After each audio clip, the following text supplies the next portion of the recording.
Hi, third graders. So, I know when we're in the classroom, we usually read chapter books. So, in my chapter books I have at home, I have a really funny one. So, this one is Lewis Scour, Wayside School Gets a Little Stranger. Now, there's a whole bunch of these. And this is about a school that is a little bit strange. All right, listen to the back cover. You ready? All the kids from Wayside School had to spend 243 days in horrible schools while Wayside was closed to get rid of the cows. Don't ask. Now the kids are back and the fun begins, again on every floor. Miss Mush has prepared a special lunch of baked liver and purple sauce, and it's pet day on the 30th floor with dogs, cats, and frogs, and skunks and pigs, and an orange named Fido, causing a terrible commotion. And Miss Drazzle's class, they're throwing a coffee pot, a sack of potatoes, a pencil sharpener, and a light bulb out the window to see which hits the ground first. But the big surprise is Mrs. Jules is expecting a baby, but one named Cootie Face or Buckethead, and a substitute teacher is coming, and everyone knows what that means. So I thought this would be a nice kind of funny book. Alright, so there's a lot of other these, but this is just one. Okay, alright, so I'll read maybe a couple of chapters, a video, and then I'll give you another video with another couple of chapters. Okay, so chapter 1, explanation. For 243 days, a lonely sign hung on the front of the old school building. The font is backwards. I have to do it backwards. Wayside School closed for repairs. On some days, a child would come, look at the sign, then sadly walk away. Or else, a child would come back, look at the sign, stand on her head, then sadly walk away. Luis watched them come and go, but he never said hi to them. He hid when they came. It was his job to repair the school. Luis used to be the yard teacher at Wayside School. He passed out the balls and played with the kids at lunch and recess. When the school closed, the children were sent to other schools, horrible schools. No two kids were sent to the same school. Luis was afraid he'd cry if he talked to them, but he worked hard. For 242 days, he pushed and pulled, shoveled and mopped. He never left the building. At night, he slept on the couch in the teacher's lounge on the 12th floor. Some days, it seemed hopeless. The worst part was the smell. He had often had to run and stick his head out the window to get a breath of fresh air. But whenever he felt like quitting, he thought about those poor kids stuck in these horrible schools, and he just worked harder. And at last, 243 days later, the school was ready to open. And at last, 240 days, almost ready. There was one little problem. Suddenly, from somewhere inside the building, or maybe just inside his head, Luis heard a loud moo. He put his hands over his ears and said, "I don't hear it. I don't hear it. I don't hear it," until the mooing stopped. He had scrubbed and polished every inch of Wayside School. There were no cows anywhere. He was sure of it.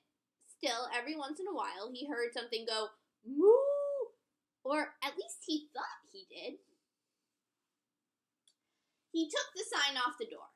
But before you enter, you should know something about the Wayside School. Wayside School is a 30-story building with one room on each floor, except there is no 19th story.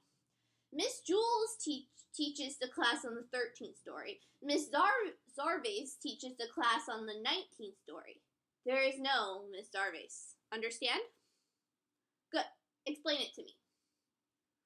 Luis, someone shouted. He turned to see a red and blue overcoat running towards him. "Hi, Shart," he said. "Hi, Sherry," he said. He couldn't see her face, but he knew she had to be somewhere inside the coat. Shari jumped into his arms. "I bet you're glad to be back," said Louis. "You bet," said Sherry. "Now I can finally get some sleep." All around the playground, old friends were getting back together. "Hi, old pal," said John. "Hey, good buddy," said Joe. "Baby! Bebe!" called Calvin from one side of the playground. "Calvin!" shouted Bebe from the other. They ran and smashed into each other. "Hi, Eric. Good to see you," said Eric. "Hey, good to see you, too," said Eric. "Oh, look, there's Eric. Hi, Eric. Hi, Eric. Hi, Eric. Hi, Eric." There seems like there's a whole bunch of Erics, doesn't it? There. Even Kathy said hello to everybody. "Hey, Big Ears," she said to Myron as she slapped him on the back. "What's happening?" "What's happening, Smelly?" she asked Damien. "You didn't take a bath for 243 days, did you?"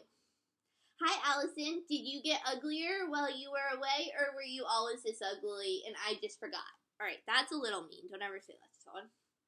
"That's a nice sweater, Kathy," said Allison, who always tried to say something nice. Kathy moved on to Terrence. "I'm sure glad to see you, Terrence," she said. "You are?" asked Terrence. "Yes," said Kathy. "I thought you'd be in jail by now." Todd came running across the playground. "Hi, Todd," shouted Sherry right in Lewis's ear. Todd kept running. "Hey, Todd," called Jason. "Good to see you." "Hi, Todd," called Myron and DJ. But Todd didn't answer. He just kept running until he reached the school building. Then he kissed the Wayside School. Out of all the schools Todd had been sent to, the very worst one. It was awful. The first thing he had to do every morning was, wait a second. I don't have to tell you. You already know. Todd was sent to your school.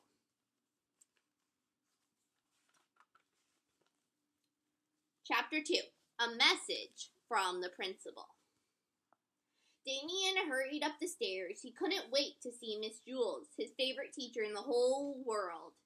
But the 13th floor was a lot higher up than he remembered, even if it was no 19th. By the time he got up there, his legs hurt, his side ached, and he had a blister on the back of his ankle where it rubbed against his sneaker. He stumbled into the room and collapsed on the floor.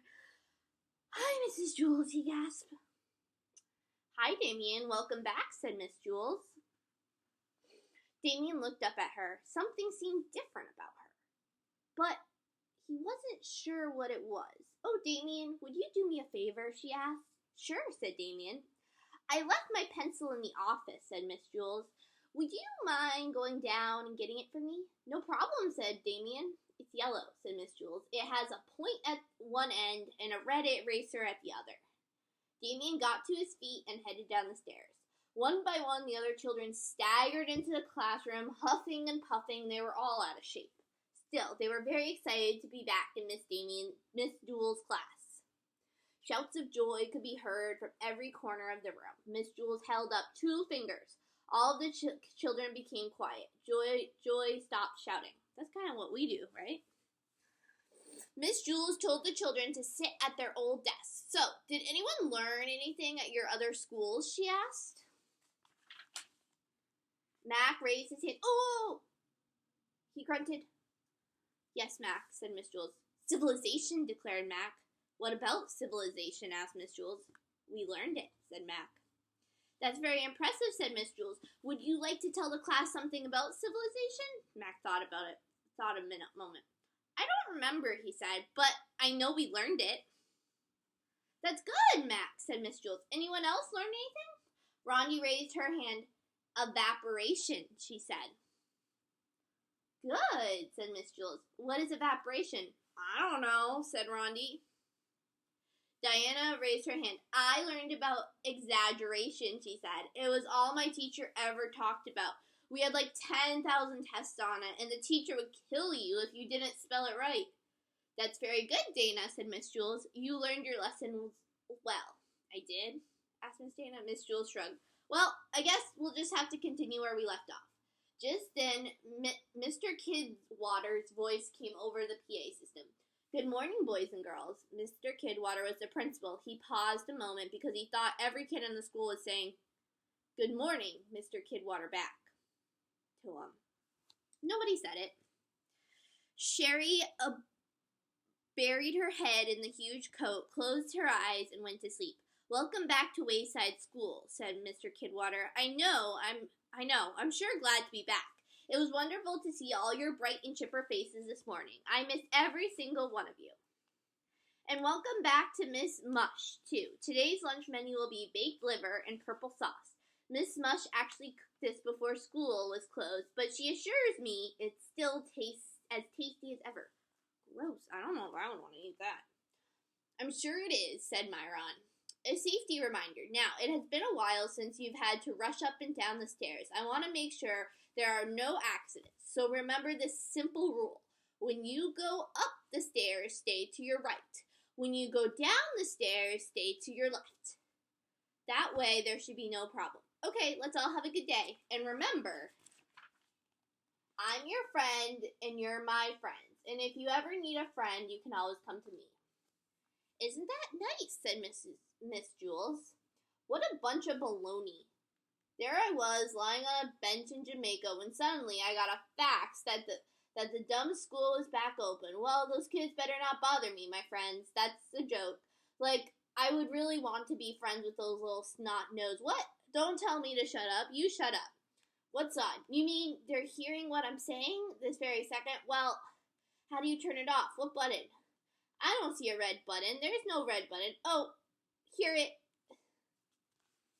All right, I'll read one more chapter. Okay.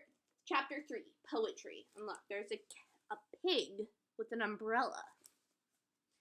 Mrs. Jules told everyone to pick a color and write a poem about it. Huh? Said Joy. For example, said Mrs. Jules, if brown was your favorite color, you might write, at the circus I saw a clown. On his face was a great big frown. His sad eyes were big and brown. Could you repeat that just a little bit slower, asked Joy? Miss Jules repeated it for her. Oh, I'm going to do purple, said Rondi. Rondi loved anything purple. You can't do purple, said Allison. I'm doing it. So, said Rondi. Miss Jules didn't say two people couldn't do the same color, but purple's my favorite color in the world, said Allison. Rondi and Allison were best friends, but Allison always got her way. Rondi switched to blue. Joe raised his hand. I don't know what rhymes with red, he said. Miss Jules gave him a few suggestions. Bed, lead, wed. Think of words that end in ed. Oh, I get it, said Joe. He set to work. Rondi tried to think of words that rhymed with blue. She raised her hand. Miss Jules, she said, I chose blue. Can I rhyme that with zoo? Yes, that would be a good rhyme, agreed Miss Jules. How about glue? Said Rondi. Yes, that rhymes too, said Miss Jules. Oh, I know, said Rondi. How about stew? Just pick one and get started, said Miss Jules. Rondi smiled. This is fun, she told Allison. There's lots of words that rhyme with blue, Allison grunted. Nothing rhymed with purple in her mind. Allison had gone through every letter of the alphabet. Purple, burple, kerple, derple, all the way to zerple. But after making a big stink over it with Rondi, she couldn't switch colors now. Rondi was just about to start her poem when she got an even better idea. Love. That's true. Poets are always writing about love. That's true, aren't they, Miss Jules? Sometimes, said Miss Jules. Rondi smiled, except she didn't know much about true love. Morning dew, she said. Poets write about morning dew, too, don't they, Miss Jules? I believe so, said Miss Jules. Dana walked to Jules' desk. I can't think of anything that rhymes with pink, she complained. I'm sure you'll think of something, said Mrs. Jules. She winked at her. I can't think, said Dana. My mind's on the blink. I'm no good at poetry. I stink. Now, I think those words might rhyme with pink, right? Just keep trying, said Miss Jules. Dana returned to her seat. She started to put her name on the paper, but her pen wouldn't write. Great, she complained. Now my pen's out of ink. Hey, Dana, whispered John. Do you want to borrow my pen? Sure, said Dana. Too bad. I'm using it, said John. Then he and Joe cracked up. No, that's not very nice. Meanwhile, Allison was going through the alphabet for the 10th time. Murple, nurple, erple, corple, she thought. My left shoe, explained Rondi. You better choose something, Rondi, and get started, advised Miss Jules. I got it, said Rondi. A bird that flew. At the end of the day, the children turned in their poems. Yellow, by Kathy. I don't feel too well, oh. I don't know what to tell, oh. I'm sick and I smell, oh. My barf is yellow. Green, by Stephen. The swimming pool has lots of chlorine. It turned my hair green. Brown, by Joy. At the circus I saw a clown. On his face was a great big frown. His eyes were big and brown. Red, by Joe. The fire truck is red. It hurried. The sirens wailed. The house burned. The firemen saved the baby who screamed. Pink, by Dana. My favorite color is pink. John is a rat pink. Purple, by Allison. The baby won't stop crying. His face is turning purple. Will anything make him feel better? I bet a burple. Blue, by Rondi. That was as far as she got. And that is all for today's video. Alright, bye. Thank you for reading with me.